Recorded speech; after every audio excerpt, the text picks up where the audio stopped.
All good? Yep. All right. It's April 2nd, but April 1 was no April Fool's joke. That was big time in sports. Some people call it maybe the biggest day in the history of women's sports in the United States. And of course, it starts with one name, Caitlin Clark. Pretty amazing what this woman was able to do under incredible pressure. Bob, what's your read on this one?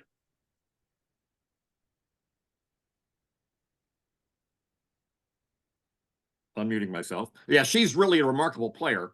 By chance, I caught two of Iowa's games on TV last year when she was becoming a phenomenon. I was staying at a hotel and had limited things to do, so I watched the Iowa South Carolina national semifinal last year and was duly impressed.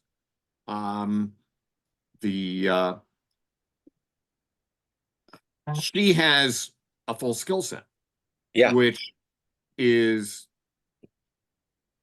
pretty interesting. And of course, she's a dead-eye shot from a long range, so she has a lot of ways to attack you. So I was upset of South Carolina last year was really quite an event. But she may get to attempt it again, because South Carolina is again the favorite going in this year. The challenge for Iowa is they're a pretty skilled team, but they're not, by the standards of the top 10 teams in the country, they're not very big. They're not physically imposing, no. No, and they were there. You could tell looking at the game last night with LSU, it was bigger at all the frontline positions. So if Iowa doesn't shoot and pass and play tenacious D, they've got problems because they were getting crushed on the boards. The rebound total was 39-21. Right. And the offensive rebounds was something like 19-3. So if I was not going to get many or any offensive rebounds, they've got to shoot lights out to win. So they still have their work cut out for them, even though they've got the game's big star. But there's going to be competing stars. I mean, their next game is with Connecticut, whose Paige Bucher is kind of a big star in her own right. And from what I understand, when they were recruited in the same class year a few years ago, Bucher was regarded as the better player. Sure. So anyway, it's pretty exciting. It's definitely the biggest thing that's ever happened in women's basketball. And I suppose I'm at a loss to think of anything that captured the American imagination quite as much, with a possible exception of some of the Women's World Cup teams going back to about 2000, the late 90s, right. When it was when you had Mia Hamm and the team was surging, and it was kind of a new spectacle, and it was exciting, and people had not yet gotten accustomed to the U.S. being like perennial number one. By the last, couple of World Cups, the excitement's tapered off just a tad because expectations for the U.S. team were so high, and winning it all was not quite as amazing as it had previously seemed. Now that we haven't won for a little while, maybe that buzz will come back if we get the right lineup of charismatic individuals and so forth. Right. Caitlin Clark just strikes me as almost like a Larry Bird. The way she can pass. Yeah. I mean, forget her range, which is amazing how deep she can shoot a three, but her passing ability is really unmatched anywhere in the women's game. I think at any level. I've never seen a woman play like that. Yeah, those amazing. Those long range breakaway passes to someone streaking down court were right on the money. I mean, she threw it like a quarterback. I know, exactly. It was just pretty damn amazing what one player can do. I do believe that there's a formula for stopping Iowa and stopping Caitlin Clark. It may just be with a big fat team that should just be too much for the Hawkeyes to overcome. But LSU is a pretty formidable team themselves. Yep. So but one other note, one last note about it. There was a turning point of sorts when LSU star Angel Reese turned her ankle about a quarter of a way through the game. And she was not quite as effective the rest of the way. She couldn't get up and down the court same way. And trying to go to the bucket, she didn't have that quick takeoff that she normally has. So that had some impact on the game, but little injuries are also part of the game. That happens. That's right. Pretty wild. Bobby, you've been following March Madness, I'm sure, pretty closely. Between the men's tournament, the women's tournament, what's catching your attention right now? Yeah, it's been interesting. I mean, that the women's game last night was, probably the most impressive display of basketball I've seen in the women's game. It was really impressive, and it lived up to the hype. It was a competitive game and very entertaining. I do think LSU got a bit of a bit shafted by the refs towards the end when Angel Reese fouled out. I think that was a pretty questionable call on that fifth foul. The defender seemed to be moving a little bit, but yeah, it was a fun game to watch. And Caitlin Clark. I mean, I haven't really seen anything like it. I mean, it's almost Steph Curry like with her range. She's actually gotten offered to go to the Big Three thing by which is that weird professional basketball league. She's been offered like $5 million to go play in that. I imagine, but I think she's just going to be going straight to the WNBA. Could end up on the Olympic team, but the matchup with UConn and Paige Beckers will be interesting as well. Paige Beckers is actually from Minnesota, another local talent the Gophers were unable to keep. But that should be a good game. And but South Carolina's still got to be the favorite. They're undefeated. So, but yeah, on the men's side,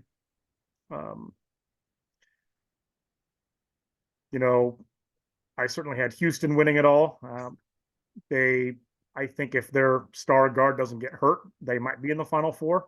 But probably the biggest story is NC State and the crazy run they've been on. Biggest run by them since Valvano. And so it'll be fun to see if they can make it any further. But UConn just looks so good. They're just blowing everybody out. So I think they have to be the far and away favorite. Purdue might be able to compete with them.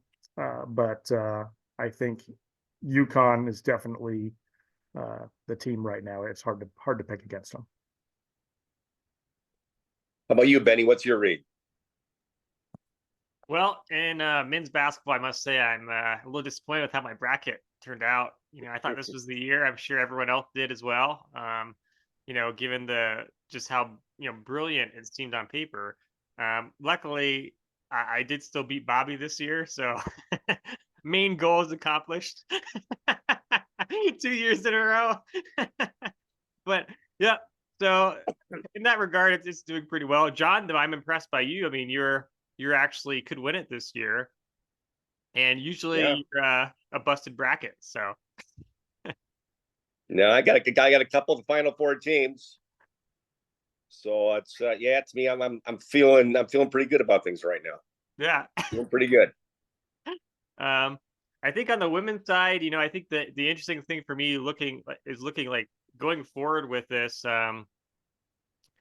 Caitlin Clark is basically set up to be joining Indiana's WNBA team, the Indiana Fever. So I'll be curious to see what the carryover effect is from college to professional. And if that hype it gets maintained going into the professional level, because I think it'd be crucial for the growth of the game beyond the college. Are we still getting people without alumni connections or without going to these colleges themselves, still going to see these players play, and hopefully with a new class of what seems to be iconic players for women's basketball, there will be a carryover effect. Indiana is probably a good place to do it, given the basketball is heavily ingrained in Indiana culture. So I presume if there's any WNBA team that, might generate a fair amount of hype somewhere, her going to the Fever would be the team to do it on. I know there's already like a mural that was painted of Caitlin Clark in the city. So there's already some interest being generated, and we'll see how it goes from there. But how is it that Indiana's in position to draft her? They just said they looking at the first pick or what? yeah, they have the number 1 pick. So unless there's a big surprise, do it. decide not to draft her, which I presume won't be the case, they'll end up getting her. So yeah, I mean obviously. I mean, she probably becomes the number 1 pick, not only because of the attention that she would draw to a team, which would be really great for any city would love to have that. yeah, But her ability to pass so well and to make the players around her better, that's golden. And that's golden at any level. So she's just not someone you could take a pass on. And seems like a pretty solid person too. So you're not going to have a whole lot of crazy issues. Her teammates all speak, glowingly about her. What a great teammate she is. So, boy, for Indiana, that'd be great. That'd be a great pickup. yeah. I mean, it's Indiana sports obviously has not done all that well over the last few years. So this definitely generates a lot more hype for them. Though the Pacers are improving a bit, but yeah. Yeah, and I don't think she has any eligibility left, but she's probably not going to make as much in the WNBA as she was at Iowa with NIL money. Actually, I think she could have played one more year. Yeah. Okay. So, but you know what? At some point, you're like, okay, it's time to move on. You want to leave when you're on top of your game, especially if you're going to try to establish something new somewhere else. I'm sure she'll get plenty of endorsement money. So I imagine she'll. Yeah. Yeah, and I don't think she's going to be hurting there at all. Yeah, that will probably, I'm sure the endorsements will just continue on. And yeah, so we'll see how it goes. Should be interesting.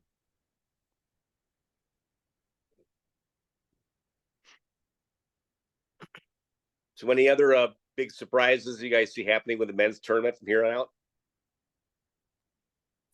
Well, there's not a great deal of room for surprise at this point. I think things certainly point towards a UConn Purdue final, although that remains to be seen. The matchups there are kind of interesting. UConn's got a pretty good center, also. Yeah, they do. Who has been a dominant force. But of course, Zach Edey is just this immovable block, when he gets down in the low post, and pretty hard to stop. That'll be very interesting to see how they match up. Purdue's a pretty big team overall. UConn is kind of a high IQ, high skill set bunch, who have peaked at the right time. Although they were, they played really well all year long. But they have seemed much more dominant lately. The way they've trampled their opponents so far in the NCAA tournament is pretty convincing. Right. There hasn't been. I don't think any of the games looked close beyond halftime. No, I think you have to give the tip to UConn. They definitely look like they're probably the best team left in the tournament. I would love to see a Purdue UConn matchup. I'd love to see these two big guys go at it. I'd love to see somebody closer to Edey's size battle with him. And the UConn center is a pretty impressive athlete himself. I mean, he had no problem with Illinois' attack. If you watched any of the games from this past weekend, I thought Illinois would be able to give them a much better run for their money, and Illinois just was trounced in the second half. So it'll be fun to watch this one come up, see how it pans out. I'm once again very curious to see what Edey will be able to do against another big, capable big man. So this will be this will be fun to watch unfold here the next week. I think it's also just another fun story is the NC State team. They're kind of fun to watch. Their big forward Burns is a pretty entertaining player. Looks like he's having a great time out there. You just don't see many guys who can play competitive sport like that be able to basically skip up and down the court with a big smile on their face and enjoy a good shot or a good pass and still keep their head in the game. So it's that they're a nice Cinderella package this year to watch that team. It's interesting. Kind of one funny tidbit from our bracket challenge group. So a record was broken in this bracket challenge that I've never seen before, and in fact, it's quite hard to do. But my mom made a bracket that only got 240 points, which is the lowest point total of any bracket that's ever been done in like the 10 years of the bracket challenge. It's only 7% of her choices were correct. 7%. So like to be able to do it's hard. You almost have to have a strategy to do that. So yeah, shout out to her bracket because that's really I've never seen anything like it. Like I've had my dog Plato do brackets. I've had people that have never watched a basketball game in their life do brackets, and they still did better than that. So this is a record. I've never seen it before, and pretty impressive. Yeah, her champion lost in the very first game. Mississippi State lost the very first game to Michigan State. It was all over. Unbelievable. Yeah, that's the most unbelievable. Somebody could be that successful at picking the wrong team.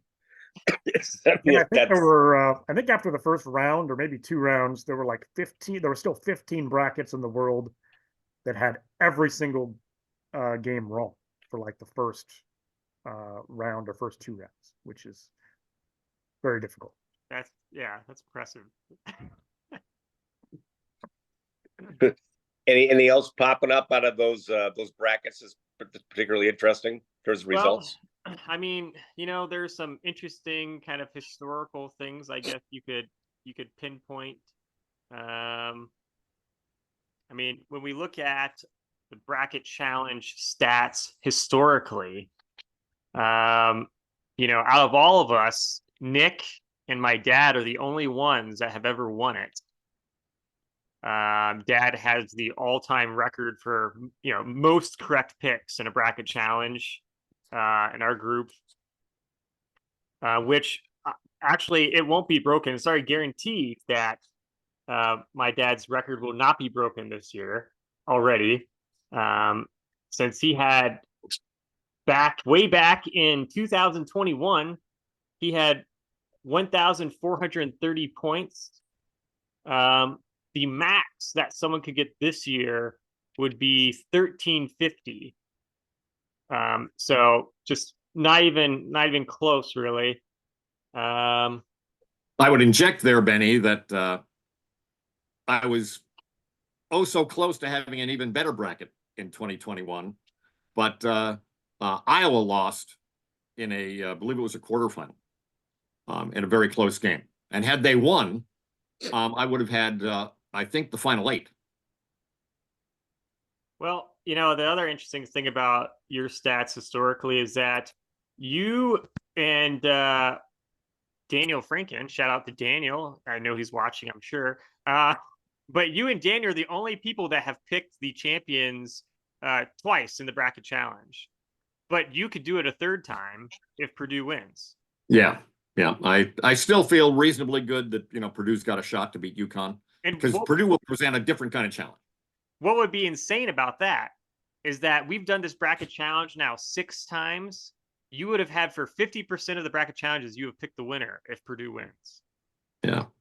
Which is insane because, I mean, this guy, we're talking about the guy who has an owl in the background of his video, along with Amir Timur over there. So this is a total that you have, picking all these correct games. But well, owls are wise, and Amir Timur knows how to win. So yeah. John, was he always such a fruitcake? When you're growing up, Yeah, how did you deal with this as the younger brother, John? Well, you get it, you get to accept your brothers for what they are. And in this case, he was kind of a a statistics nerd. Yeah. But and he wasn't a tremendous athlete himself, but he certainly seemed to appreciate athleticism in others, and he kind of took it to heart, and he performed his own little set of analytics, and seemingly has come up with some rather surprising results. So I guess we have to tip our hat to him. I don't know if I'd want to invest a whole lot beyond that in what he decides to place his own personal wagers on. But heck, man, he's doing well with this one. He's doing well with this one. I guess I'd have to look at how he does with sports like, let's say, college football. If we put together all the created our own bracket challenge in college football somehow, and followed it throughout the season, how he would fare there. But no question, he's had pretty good results there. It's weird. It's odd. It's not exciting. It's not ESPN worthy, but my God, it's effective. Any comment to that, Dad? Do you have a response to your brother? Much. It's interesting to imagine what the perspective was like from a younger brother whose older brother had set so many high bars for him. But yeah, that's right. Shots fired. All right. Yeah, it was very inspirational. Very inspirational. Might need a therapist on this next episode here. We got some deep issues we got to resolve. Yep.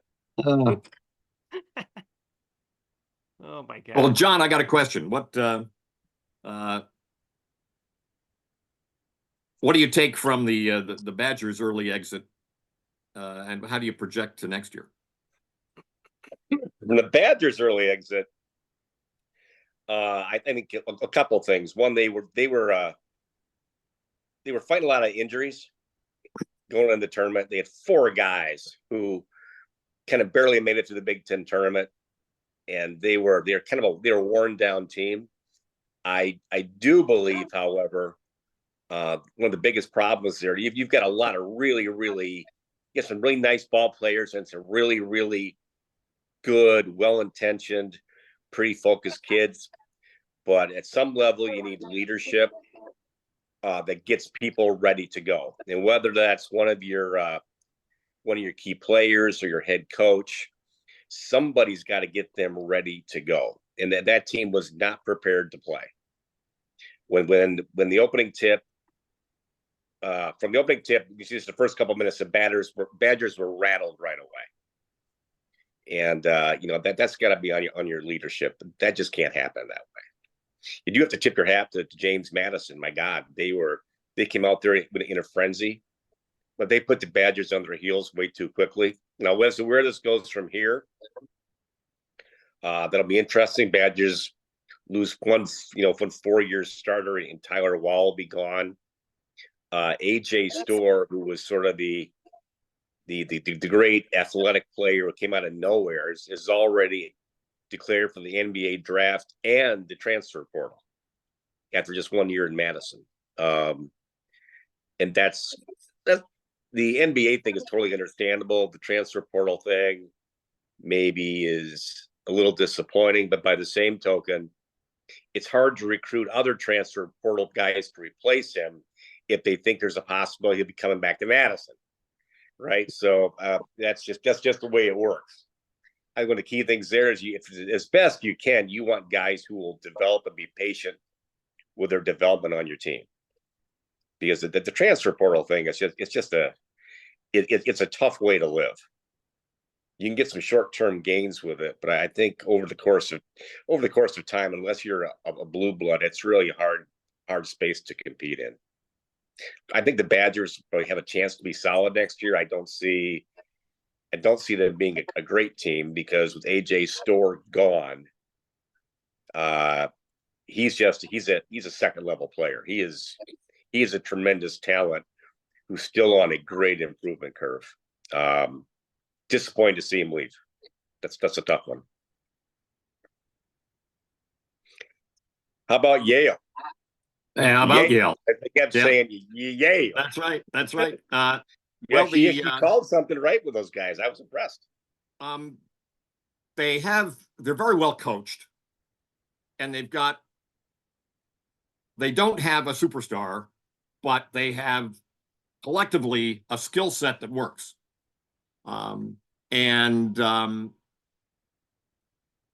They played well. Unfortunately, the second game they didn't shoot well, and that's all the difference in the world. In fact, San Diego State went wild from the 3-point line, better than they'd shot all year long, and that's one of those variables that nobody can really account for, and is probably one of the factors behind the widespread parity, I think, in college basketball, is that almost anybody can find some good 3-point shooters if they make an effort in recruiting it. 3-point shooters can throw everything else off. Right. It's in fact it continues to change the game now that we're seeing people like Caitlin Clark or this Golke guy from Oakland University. Folks who can hit really deep threes on a given night with regularity that really stretches the floor and changes the game. Yeah, he's another kid who just kind of quietly grew up in Wisconsin, played high school ball, under the radar, Division II player, and then boom, amazing. Yeah, so I guess he wasn't on the Badgers' radar, huh? No, he wasn't on anybody's radar. No. That's why he was D2, yeah. But that's great. That's part of what makes March Madness so much fun. Yeah, the guys come out of nowhere. Yeah. They do, and a guy like that gets hot, right? Yep. He's not on the scouting report anywhere. Yeah, but he just kind of shows up. He comes across midcourt and bombs them. That's just fun. Yep, great to see. Yep. Well, I see Nick's with us. Nick, what's your take on the tournament? A few. I mean, he should have been on the scouting report for Kentucky. I think he took like 2 2s all year. So yeah, that's crazy. Yeah. Yeah, he lives outside the 3-point line. Otherwise, I mean, this could just be me, but watching Big Ten basketball most of the year and then transition to the tournament, it seems like they let these guys play a little more, especially on the perimeter. Some of these teams that are making deep runs, even like NC State, watching a couple nights ago, their defensive pressure on the perimeter is just way ratcheted up where we see the Big Ten. Wisconsin was completely not ready for that. It seems like, I don't know if has to do with officiating softer. It was like hand checking calls outside the 3-point line. But it kind of feels like the Big Ten teams are at a disadvantage when they're playing that style of game, and then they get to the tournament and they're playing against teams that are more ready to play really aggressive defense in the perimeter. Can be pretty, I guess, shaky. But I don't know, I'd love to hear your guys' thoughts. That's just something I've noticed among especially the teams that perform well in the tournament. The officiating seems to have been influential in the tournament. I'm not saying anything was unfair, because once they set the tone in a given game, that's the way it's going to be played. Completely agree. But you do see games where an awful lot is allowed in terms of hand checking and defense and pushing and banging. And that can vary a lot from game to game. And depending on a team's style, that can be really disruptive. Yeah, it was interesting. The kind of Stan Van Gundy when he was calling some of the games. Now, of course, Stan at one time was the Badgers head coach, and then he went on to be head coach. Yeah. Be head coach for a number of teams in the NBA. And Stan's comments were that the college game is much more physical than the professional game. And I mean, I was just astounded to hear him say that. He goes, this is much more physical. You can't get away with this stuff in the NBA. But kind of to Nick's point, it's a lot of stuff going on with hand checking it's really getting into the face of point guards and off guards when they cross half court.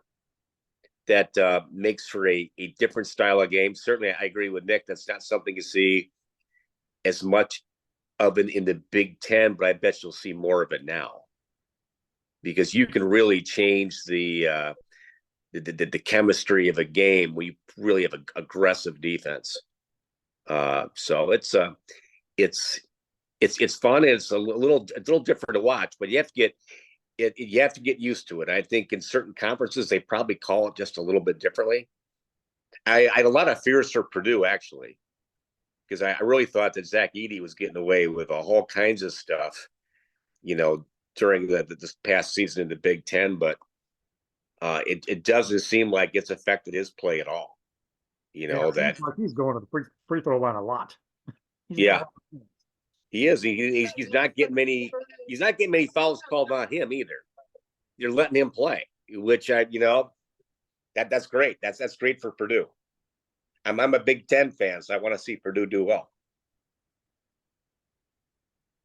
I mean, again, on the defense, it seems like if I were coach, especially in the Big Ten, I mean, what a way to neutralize, any talent gaps if you're able to really play solid defense and really ramp up the pressure. Yeah, I mean, I would expect to see more of that in Big Ten too. It seems like the other leagues are more in line with what the tournament is. Big Ten is kind of on its own island here. Yeah, I can also see how that would keep when you ratchet up the defensive pressure. You need more guys who can play. Mm-hmm. You need more guys who come in off the bench, and I think that maybe will keeps more rosters intact. If you have a team like Wisconsin, which had a little bit of a longer bench this year, but then as you got closer and closer to March, the bench got shorter and shorter. It's hard to keep everybody involved or engaged when their minutes are dropping. And by ratcheting the defensive pressure, you need to play all those guys. And I can really see that makes for a happier team. I have a random thought now that, John, you had mentioned the comparison between the NBA and college basketball and the physicality of it. When we're thinking about the development of players in the college game, I'm curious to think about how we compare the college game's development of players in the foreseeable future to that of Europe's, where people are playing against grown men when they're 16, 17, or 18 before going to the NBA. Because last year the number one pick was from France.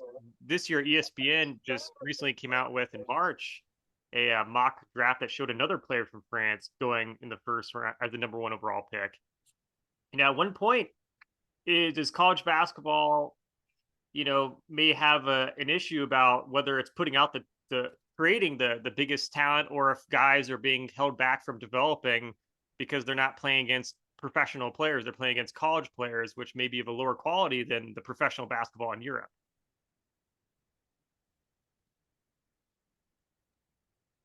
I think that's a potential issue for a lot of guys down the line. Is there something else almost akin to like a G League, which guys could get involved in who are younger and play against more other developing players who are maybe older and more physical? And I can see why that sort of play would work in Europe. I get it. Certainly they don't have the same following of like a college basketball in Europe as they do in the United States.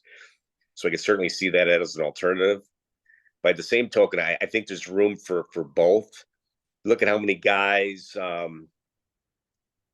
who are really excellent players now, when they were 16, 17, 18, 19, 20 years old, they just weren't physically developed enough to play anywhere. You look at some of these guys like Damask at Illinois.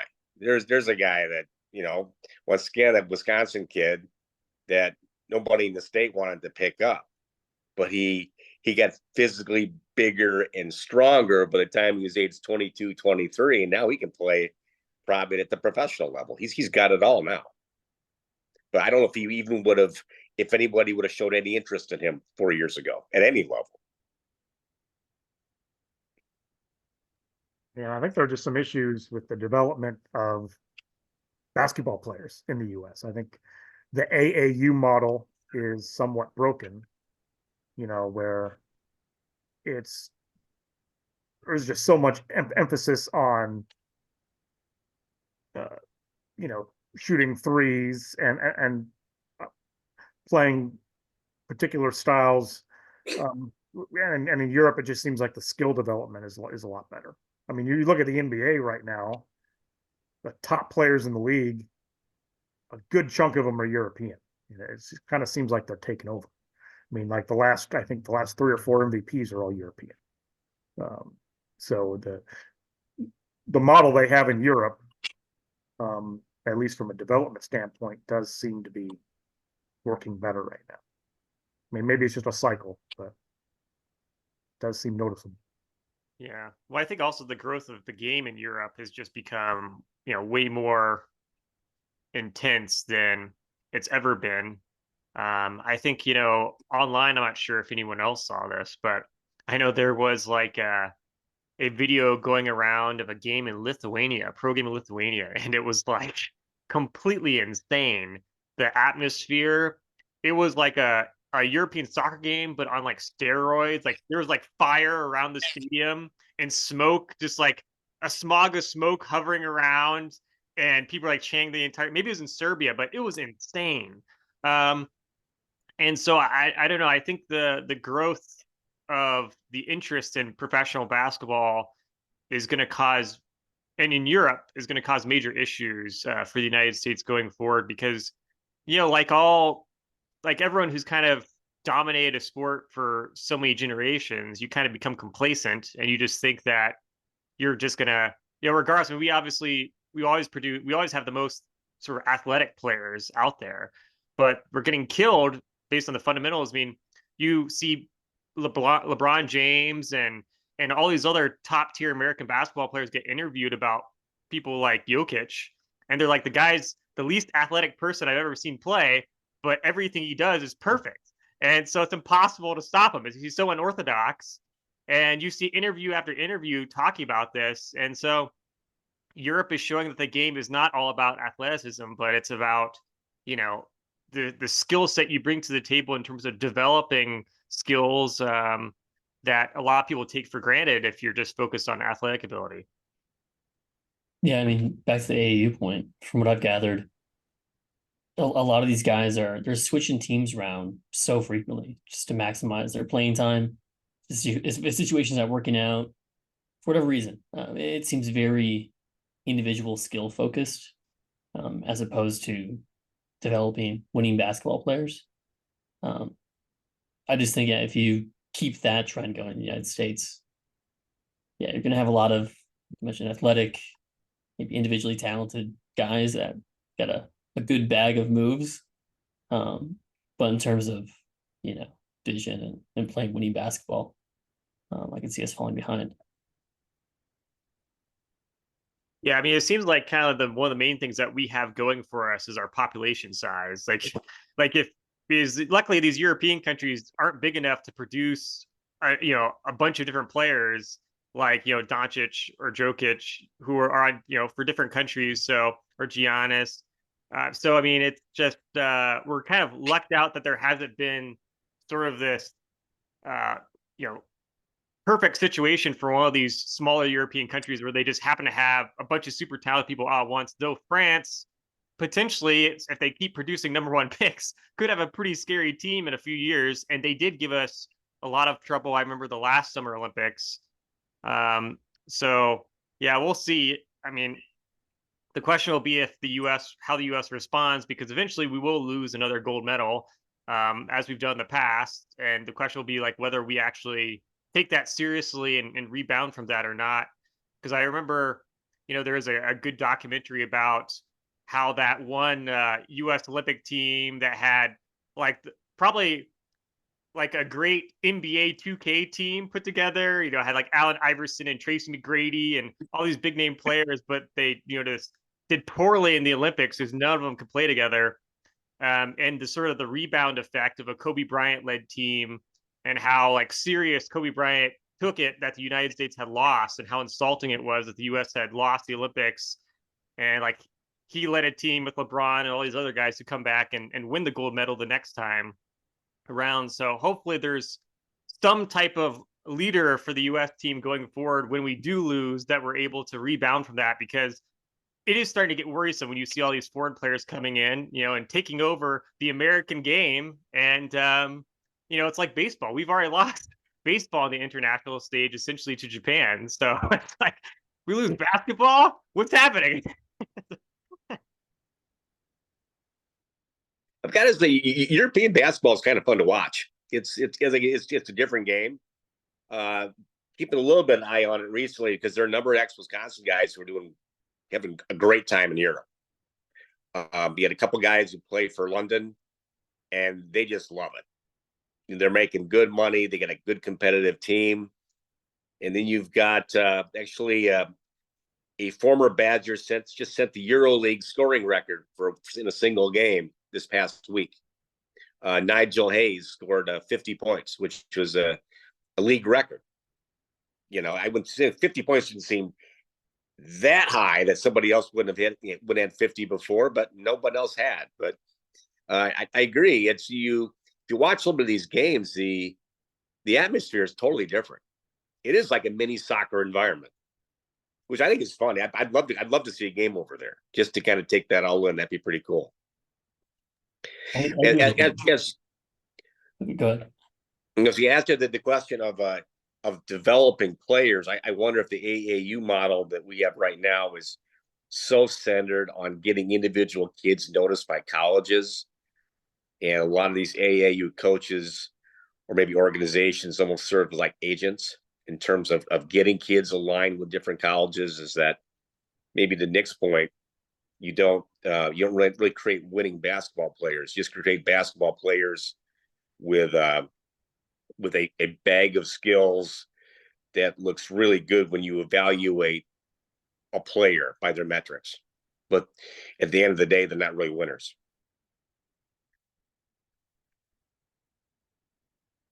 To your point on the Nigel Hayes 50-point game, I'd look that up to confirm that was indeed a record. It seems low, unless I assume it's just they don't that game doesn't produce super high level individual outputs. The NBA's had, God, I don't know how many games over 60, probably at least 20 this year so far. Different kind of game. Very much so.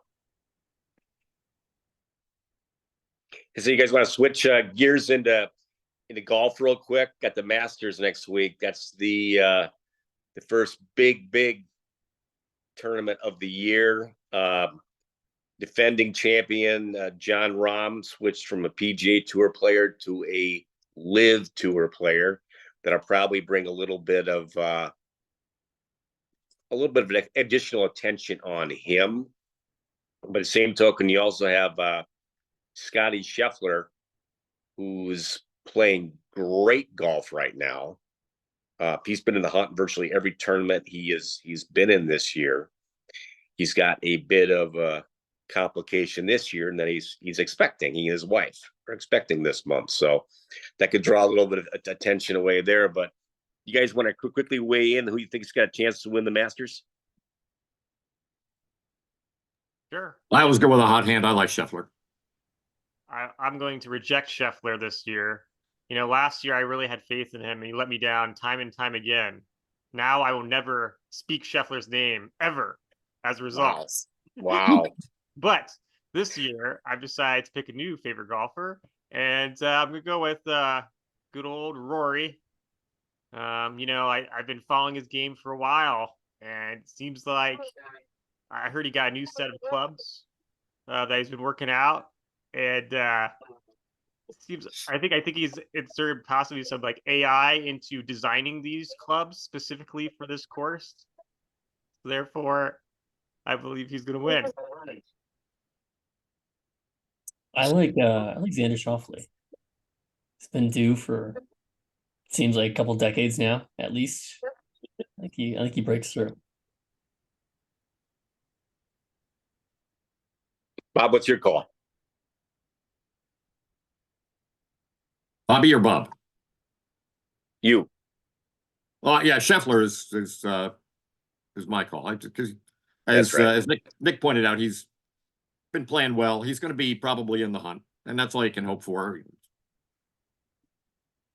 Yeah, I would go with Scheffler myself. I like where he's at. Plus, to me, he's like one of the good guys, the white cape guys, against all the live players who come in with the big money, and I just don't want to see those guys do well. I want nothing else. I have guys to root against this time around, so they just kind of shallow of me, but that's part of me as I watch this tournament. Well, I have more of a wild card pick for you guys. Ludwig Aberg, who is finished 8th at the Players and is currently ranked 9th in the world. Hails from Sweden, so I think he's my wild card pick to win it. Boy, it's hard to argue with that. Yep. Yeah, a guy from Sweden, he's probably ready to go. He comes in under the radar a little bit, but he's had some pretty good history just recently. This kind of guy come in and steal it. No question about it.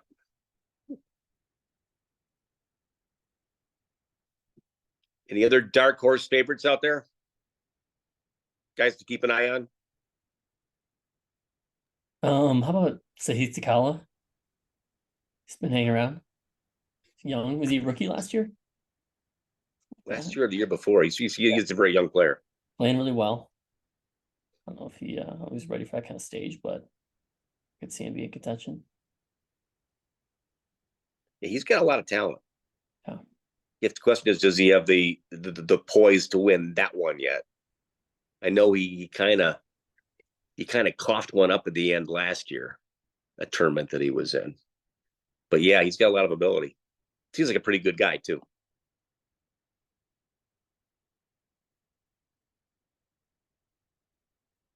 Then there's guys who are kind of in that perpetual, don't quite have it. Like Tony Finau always seems like he's on the brink of becoming a great player, but he never really makes it. He always something always comes apart before he actually wins one. It'll be a fun weekend. Good way to kick off the golf season, no question about it.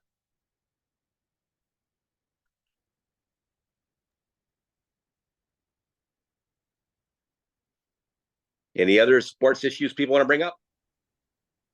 Just one note as we close, and it refers back to something I've referred to a lot in the last year. That's Buddy Stevens.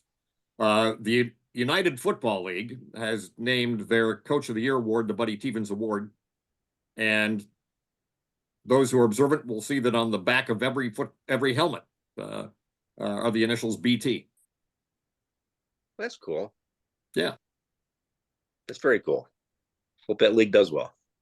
Well, we'll see. It's likely to do as well or better than its predecessors.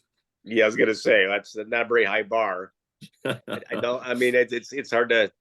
I mean, certainly there are some people who would have interest in it. The question is, are there enough? Right? Yeah. That's it's expensive sport. You need a lot of TV revenue to keep it going. That's for sure. And they had a very odd. I was just going to say they had a very odd strategy to open their season, going head to head with the college basketball tournament. But yeah, I know. It's like, really? Oh gosh. How about the rest of you guys? Anything big you want to bring up? You guys talk about Caitlin Clark at the beginning at all? We did. We spent about 20 minutes on her. Yeah. And really well. Like I know. I hope she has a great Final Four. She's Yeah. fun to watch. Yeah. To me, she's like Larry Bird. I love watching her play. Great passer, great shooter. Yeah, she seems like she's on a different echelon compared to everyone else out there. Yeah, and I know Iowa probably doesn't have the best team, but you got the best player.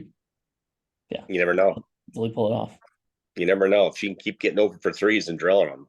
You never know. Yeah. All right.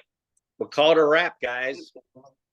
That was a good one. I want to thank everybody for listening tonight, and we'll be back at you real soon. Have a good one. Thank you.